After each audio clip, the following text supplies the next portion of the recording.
Thank you, Mayor, for that inspiring video message. You did just a wonderful job, and really proud of the accomplishments that we've had over the last year. Another round of applause.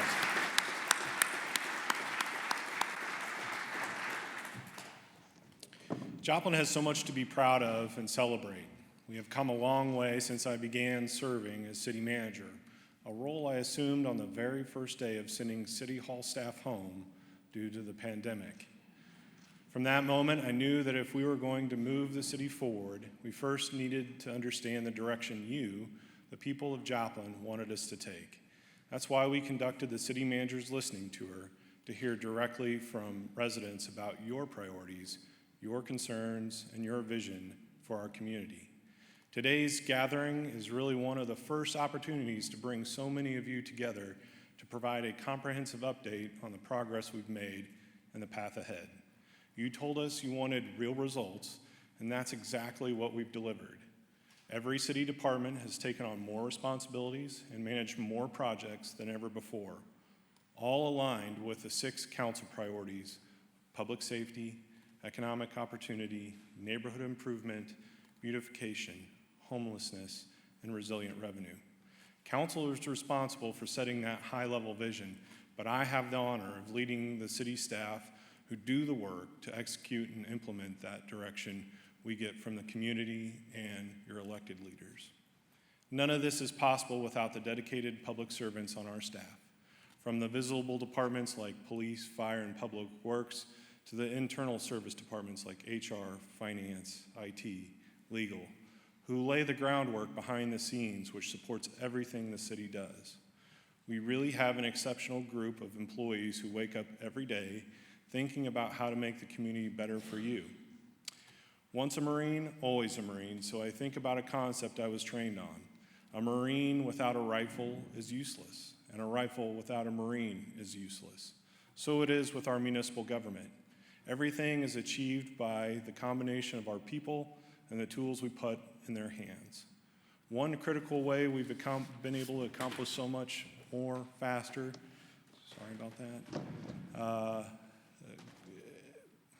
is by aggressively pursuing federal and state funding, including American Rescue Plan Act grants, to bring additional resources to Joplin.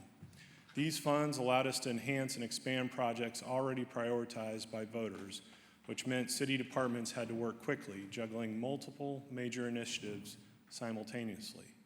The fruits of that effort are paying off, and the vision you helped shape is starting to come together.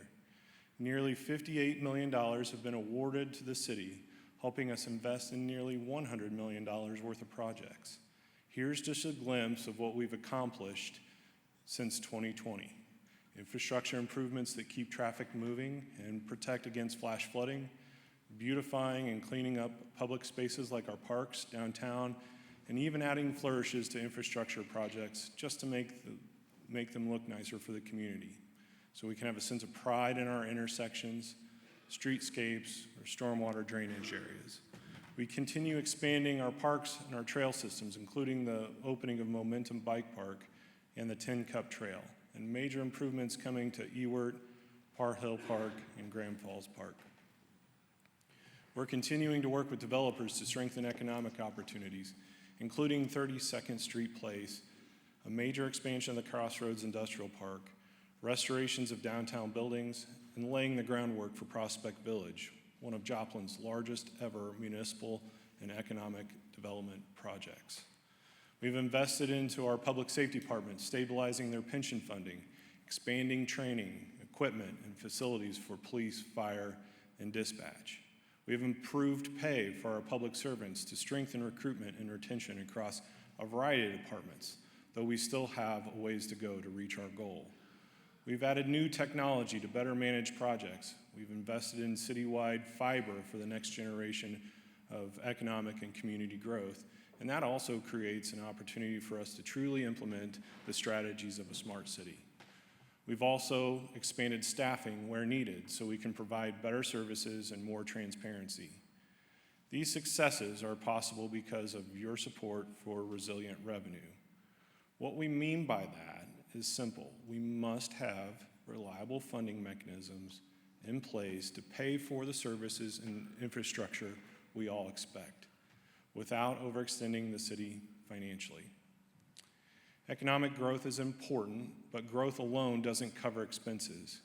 Cities need voter-approved revenue sources to pay for labor, materials, and operational costs. And thanks to your support, we've been able to do just that. In 2021, voters approved the Parks and Stormwater Sales Tax, which provides dedicated funding for improvements like Momentum Bike Park, renovations at Ewert Park, and several stormwater systems projects to reduce flooding. That same year, voters passed the use tax, which ensures that online retailers pay the same rate as local businesses. This not only levels the playing field for our local merchants, but also supports critical city services. In 2024, voters approved the Capital Improvement Sales Tax, creating a 12-year, $95 million funding plan for infrastructure improvements, a tangible example of how community support translates into real, lasting impact. Each of these voter-approved initiatives demonstrates the partnership between the citizens of Joplin and their city government. In each case, the city is delivering what was promised using the revenue provided by voters. It's your support that allows us to implement the action plans identified in the listening tour, from the Park Ranger program to a new marketing and communications department to neighborhood improvement and building divisions in our planning and development department. These investments make our parks and community safer, our neighborhoods cleaner, and our city operations more transparent and responsive. And those are just 3 examples from dozens of action plans we've accomplished or implemented. We have also listened to your clear directive to prioritize public safety. The City Council has made it our top goal. We know we need to offer competitive pay to our dispatchers, police officers, and firefighters to retain and recruit the best talent. We know we need to invest in facilities, training, vehicles, and equipment so our first responders can do their jobs safely and effectively. Our aim is to ensure Joplin is a place where our best people want to stay, rather than being drawn away to other communities. The reality is that public safety is expensive. These departments are personnel intensive because they must protect the entire city every hour, every day of the year. And those staffing needs mean police and fire are their 2 largest departments dependent on the city's general fund. In fact, the biggest portion of our general fund spending is for personnel, and about 2/3 of our personnel spending is for police and fire staffing. Around $16 million goes to police and fire compensation. Compare that to the revenue generated by the half-cent public safety sales tax. In 2024, that tax generated a little over $9 million in revenue. As our pension funds are brought up to appropriate levels, a dedicated half-cent sales tax for public safety pensions will soon expire. When that time comes, the best way to secure funding for the increased pay, equipment, and facilities that our first responders need may be to ask the voters to consider renewing this half-cent sales tax. In fact, council will soon be voting to decide whether to put a continuation of the half-cent police and fire sales tax on the April ballot. Let me be clear, there is nothing on the ballot today, but we want you to be informed. We have unfunded public safety needs in our police and fire departments. Our challenges should not be a secret, and neither should the potential solutions. By making you aware now, we can ensure that if and when a vote is held, residents have the information needed to make a thoughtful decision. We already have dedicated funding for parks, streets, and major infrastructure projects. Public safety is foundational. It is the cornerstone that allows the rest of our community to thrive. Ensuring adequate funding for police, fire, and dispatch is not just about salaries. It's about creating a safe, resilient city that continues to grow and prosper. So what else are we looking forward to in 2026? The city will be collaborating with the Chamber of Commerce on a strategic plan for economic development to help us get more aggressive about attracting investment. We are already a business-friendly community, and we want to do more to create that welcoming environment.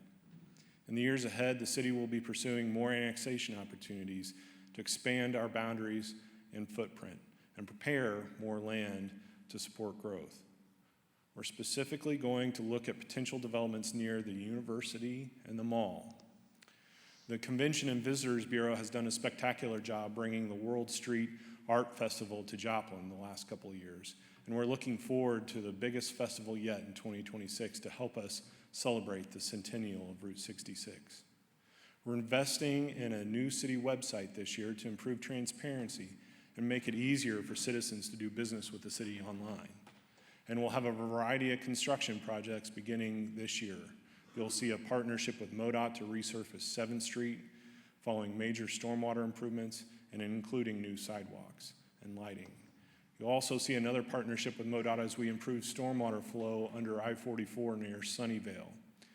We will demolish the Pennsylvania Bridge, extend streetscaping improvements to Midtown from 8th to 15th Streets along Main Street. We'll continue the next phase of the Zora Street widening, make improvements to Davis Boulevard, improve the downtown parking garage, and invest in major wastewater system improvements. Plus all the great parks projects we've talked about at Ewart, Par Hill, and Grand Falls. Everything we are doing, from stormwater projects to industrial park expansions to public safety initiatives, is setting the stage for Joplin's future. This city has always risen to the challenges. Just look at how we rebuilt after a devastating natural disaster, or look at how we've made the most of post-pandemic grant funding. We have set a stage. The set and props and actors are now in place. The question is, what will play out on this stage next? What will we do, and how will we ensure that the next generation can grow up in a community that is safe, vibrant, and full of opportunity? What will future citizens say about what we've done to ensure their well-being? The city cannot do this alone. Community progress is only a result of collaboration with our residents, our business community, our nonprofits, and our regional partners.